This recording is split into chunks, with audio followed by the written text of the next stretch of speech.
Okay, welcome back, and now we're going to do rule number 1, and we're going to get into properties of definite integrals. And this is pretty intuitive because this stems from properties of summations, properties of continuous functions, and so a lot of this looks familiar from previous lecture videos that we were dealing with limits, right? So, with that being said, I'm going to go through these and then explain a couple of things here.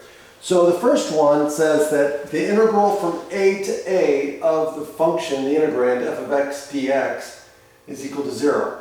So remember, if the integral represents area under the curve, and we're looking at the integral at one point, then what we're talking about is a line. And remember, lines do not have, like a vertical line, we have a vertical line at A. And lines have no area. So it makes sense that this would be 0 if we're just integrating over one single point. Okay?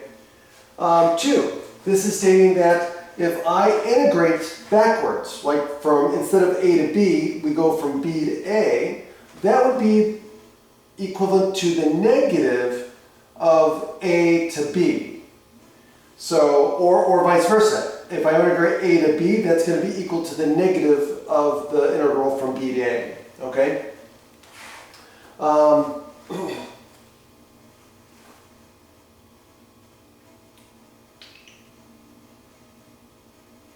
Let's see here. The sum, right?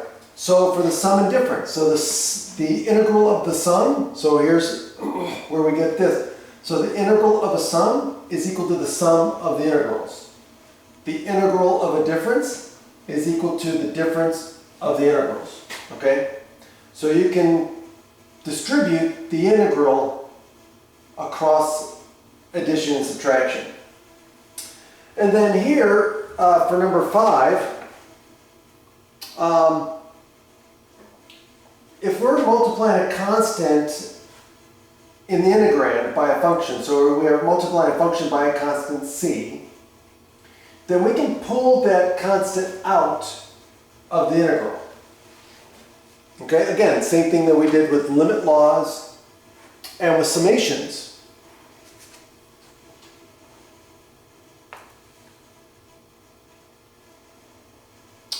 And what does this one say? This one says we can take an integral and we can split it up over the interval. Anywhere, really. And so we can split it up at some c value in the interval AB, in the closed interval AB. So that's what this is saying. So if I have some c value in the interval, then I can split this integral and say, okay, I want to take the integral from a to c, and then I can add that to the integral from c to b. We saw that in the previous lecture video when I was showing you how I split that up. So this is another property. Now here's the other thing too. C does not necessarily have to be between A and B. In fact, this will work for any values of A, B, and C, as long as the integral is integrable over the largest interval among the three. Okay, so you can pick any three numbers, A, B, and C, for an integral.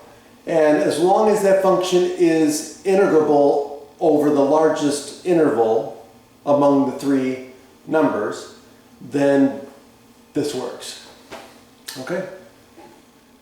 This is just saying, hey, if I have a c value in between a and b, but you can generalize it to any a, b, and c.